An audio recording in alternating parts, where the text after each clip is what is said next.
The funeral flowers are still fresh, their heavy, sweet scent clinging to the living room curtains when Mom turns to me and says it.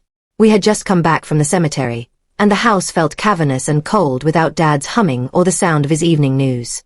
I was still wearing the itchy black dress I buried him in, my eyes swollen and my throat raw from days of crying. I thought we would sit together, drink tea, and figure out how to live in this new, quiet world.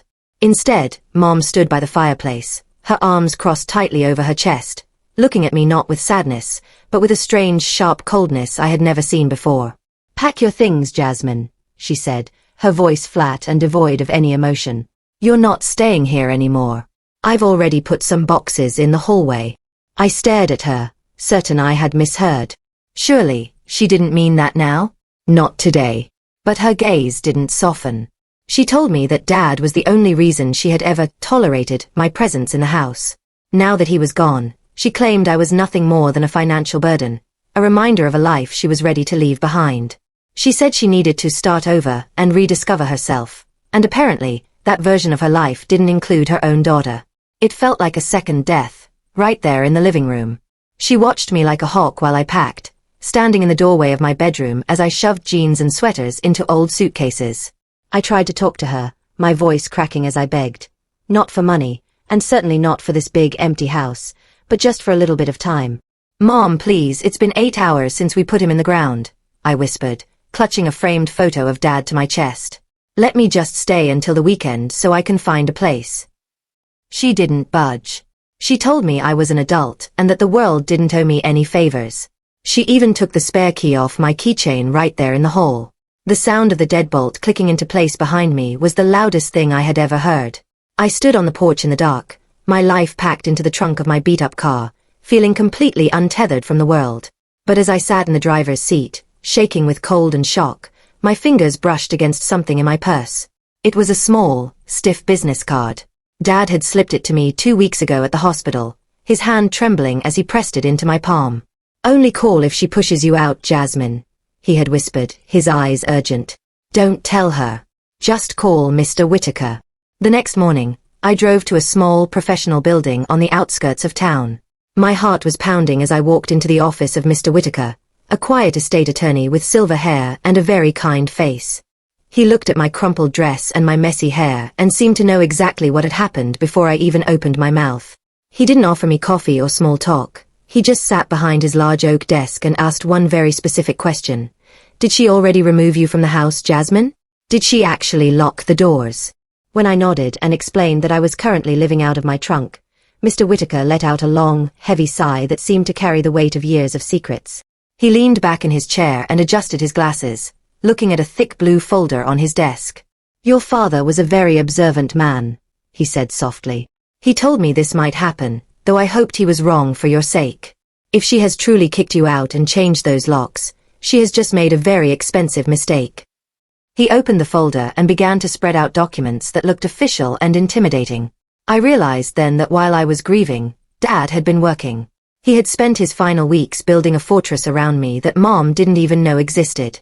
Mr. Whitaker began to explain the reality of my father's estate, and the room felt like it was spinning. It turns out that Dad hadn't trusted Mom with the family's long-term finances in years. While she was busy planning vacations and looking at expensive jewelry, Dad was quietly moving pieces around the board. He revealed that Dad had moved almost all of his personal assets, the things that actually held value, into a separate private trust 6 months before his diagnosis turned for the worse. I sat there in shock as the numbers were read aloud. Mom had inherited the house and the visible checking accounts, which she likely thought was the bulk of the fortune. But the real wealth, the business investments, the private savings, and Dad's significant company shares, were all settled into that trust. And the sole beneficiary of that trust was me. I wasn't just a financial burden like Mom had claimed. I was technically the wealthiest person in the family. Mr. Whitaker pointed to a specific page in the stack of papers. "And there's one more detail your mother hasn't realized yet," he said with a small, knowing smile. "She doesn't technically own that house outright, even if her name is on the deed. Your father made sure of that. The mortgage bomb, as Mr. Whitaker called it, was Dad's most clever move. 3 days after she threw me out, I saw Mom bragging on Facebook. She posted a photo of a glass of wine on the back porch with the caption, 'Finally having peace and quiet in my own home.' A fresh start is exactly what I needed. It hurt to read, but I knew something she didn't. Dad had quietly refinanced the house last year, and the trust, my trust, now held the controlling lien on the property. In simple terms, the trust acted as the bank. If the mortgage payments stopped, the trust had the legal power to intervene or even take control of the property. And here was the kicker. Dad's automatic monthly transfers from his private accounts to the household mortgage fund stopped the very second his death certificate was processed. Mom had been living on Dad's autopilot for a decade and had no idea how the bills actually got paid. She thought the house was a gift, but without Dad's secret input, it was a ticking financial clock. I didn't say a word. I followed Mr. Whitaker's advice and waited for the clock to run out. I checked into a modest hotel and waited for the first sign of the fresh start, crumbling under its own weight. 2 weeks after the funeral, I couldn't resist a drive by the old neighborhood. I stayed low in my seat, feeling like a spy in my own life. As I rounded the corner, I saw a flashy, silver sports car parked right in the middle of our driveway. It definitely didn't belong to any of our neighbors. I felt a pit form in my stomach. A quick call to a family friend confirmed my worst fears. Mom hadn't been starting over alone. She had been seeing a man named Victor for months before Dad died. Dad had suspected the affair, which explained why he had been so secretive with the lawyer. Mom had told the whole family she needed me gone so she could grieve in private, but she moved Victor into my father's house less than 30 days after we buried him. Even worse, Victor was a known drifter who had been unemployed for over a year. Our old neighbor told me they were already talking to contractors about renovating the kitchen and knocking down the wall in Dad's old study. They were planning to spend a fortune that wasn't really theirs. They thought they were playing with Mom's inheritance, but they were actually playing with my future. I felt a surge of cold clarity. The gloves were officially off. The first rayol crack appeared exactly when Mr. Whitaker predicted it would. He called me on a Tuesday morning to inform me that the mortgage payment for the house had bounced. Mom didn't have the funds in her visible accounts to cover the large monthly cost, and the automatic bridge from the trust was gone. I didn't act immediately. I wanted her to feel the pressure of the walls closing in, just like I felt when she locked that door on me. I stayed silent and waited. Finally, my phone buzzed. It was a text from Mom, the first communication since the night she kicked me out. There was no "how are you?" or "I'm sorry." It just said, "Jasmine, did your father leave you anything? There seems to be a mistake with the bank accounts." I didn't answer. I left her on read for 3 agonizing days. Then she called me, her voice high and panicked, sounding nothing like the cold woman who had stood by the fireplace. "Jasmine, please pick up. The bank is saying the house payments are tied to a trust one can't see. Did he change something behind my back?" I told her I would meet her at a cafe the next morning to discuss the situation. I met her at a small cafe across town, away from her new life with Victor. She tried to use guilt the moment I sat down, reaching across the table to pat my hand with fake affection. "You wouldn't take your own mother's home, would you, Jasmine?" she asked, her eyes squeezed into a forced squint of sadness. I was just stressed after the funeral. I didn't mean those things I said. I pulled my hand away and calmly explained that technically, I wasn't taking anything. I told her that the house was governed by terms she didn't bother to read. She immediately turned on me, her face reddening as she accused me of manipulating a dying man to steal her security. Just as she started raising her voice, Victor stormed into the cafe. He didn't even look at me before he started barking about how greedy kids shouldn't interfere with their parents' estates. He called me a parasite and told me to sign over whatever rights I had to the trust immediately. I just sat there and smiled at him. It was almost funny watching him act so tough. He had no idea that the very chair he sat in at home, the roof over his head, and the money he hoped to spend all belonged to the parasite he was insulting. That afternoon, Mr. Whitaker gave me something that changed everything. It was a sealed envelope Dad had left in his safe, with a note on the front, "To be delivered only if she forces you out." My hands shook as I tore it open. Inside was a letter written in Dad's familiar, loopy handwriting. In it, he laid everything bare. He knew about Victor. He had known for a long time, but he was too weak from his illness to fight a public battle. He knew that Mom planned to reclaim her life by discarding me the moment he could no longer protect me. "I won't let her discard you the way she discards loyalty, Jasmine," he wrote. "You are the best of me, and she has forgotten what it means to be a family. This money isn't just for your life. It's your shield. I cried harder reading those words than I did at the funeral service. It was like hearing his voice one last time, reaching out from the past to hold my hand. But at the very bottom of the letter, there was a specific instruction I hadn't known about. He pointed me toward a buyout clause in the trust's fine print. It was the final piece of the puzzle, and it gave me the power to end the charade once and for all. I spent the evening with Mr. Whitaker, diving deep into the documents. Buried in the complex legal language was a specific clause Dad had insisted upon. If the property was found to be mismanaged or occupied by unauthorized tenants who were not blood relatives, the beneficiary of the trust had the right to initiate a mandatory buyout restructuring. Because Victor had moved in and Mom was using the house to support a non-family member while failing to meet the financial obligations, she was in total violation of the trust's terms. I told Mr. Whitaker to file the notice immediately. I didn't want revenge in the sense of seeing her homeless, but I wanted absolute accountability. I was tired of being the burden, while she played house with a man who hadn't earned a cent of what Dad built. The notice was served the next morning. It informed Mom that she had 30 days to either buy out the trust's interest in the house, which was impossible for her, or the house would be put up for immediate sale to recoup the trust's assets. I felt a strange sense of peace. I wasn't being mean. I was simply following the rules Dad had set to keep his legacy from being squandered by a stranger. Mom didn't take the news quietly. She went on a social media rampage, posting long, rambling paragraphs about how I was trying to steal a widow's home, and how Dad would be turning in his grave if he could see my greed.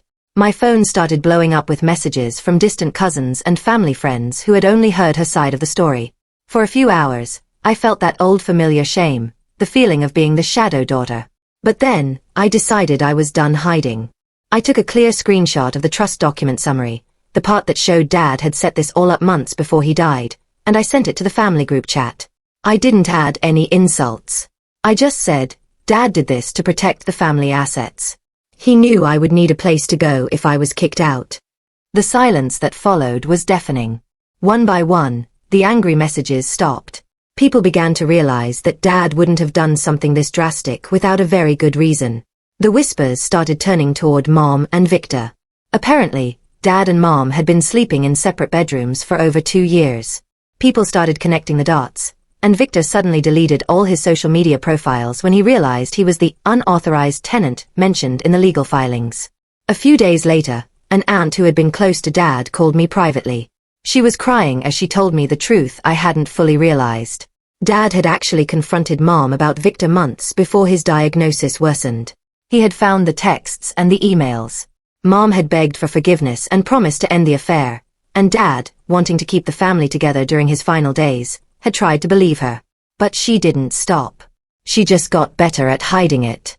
My aunt told me that the stress of the betrayal and the constant lying had likely accelerated Dad's decline. He had spent his final months in physical pain, but the emotional weight of Mom's infidelity was what really broke his spirit. Hearing this changed my grief into a cold, hard clarity. The betrayal wasn't just emotional. It was a fundamental breach of the life they had built together. I realized then that Dad wasn't being petty with the trust. He was being just. He was making sure that the woman who broke his heart didn't get to profit from the life he worked so hard to provide. I stopped feeling any guilt about the foreclosure. I was the guardian of my father's hard work, and I was going to do my job.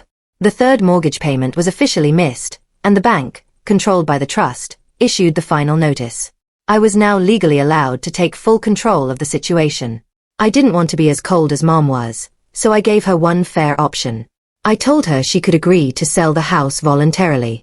We would use the proceeds to pay off the debts and the trust's lien, and she could keep the remaining equity to find a nice apartment. It was a generous offer that would leave her with a significant safety net. If she refused, I would proceed with the formal foreclosure, and she would walk away with nothing but her personal belongings. Victor tried to call me one last time, attempting to use a deep, intimidating voice to tell me I was making a big mistake, and that he had friends in high places. I didn't even argue with him. I simply recorded the call and forwarded the audio file to Mr. Whitaker. When Victor realized that his threats were being documented for a judge, he went completely silent. He stopped appearing in the windows when I drove by. The tough guy was starting to realize that he had no cards left to play in this game. Mom showed up at my modest apartment a week later. She wasn't crying this time. She was vibrating with a quiet, shaking anger. "You planned this, Jasmine," she hissed, standing in my small kitchen. You sat there at the funeral knowing you were going to ruin me. How could you be so cruel to your own mother? I looked at her, and for the first time in my life, I didn't feel small. I didn't feel like the financial burden she had tried to make me. No, Mom, I said firmly. I didn't plan this. Dad did. He saw exactly who you were long before you realized he was watching. He gave you a chance to be a mother to me after he was gone, and you chose to lock me out 8 hours after his funeral. You made your choice, and now you're living with the consequences of it. For the first time, she looked genuinely unsure of herself. The realization finally hit her. Dad hadn't been the oblivious, dying man she thought she was tricking. He had seen through her facade with perfect clarity, and he had spent his final days making sure her fresh start wouldn't be funded by his sacrifice. She left without another word, her shoulders slumped for the first time. The house went on the market and sold in less than 2 weeks. It was a beautiful home, and a young family moved in, bringing life back to the rooms that had felt so cold under Mom's rule.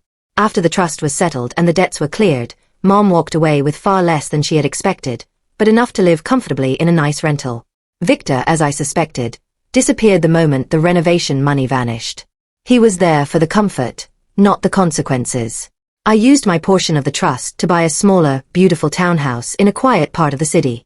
I paid for it in full, a gift from Dad that ensures I will never be locked out of my own life ever again. But as I sit on my new porch, I realize that what he really left me wasn't the money or the house. It was protection.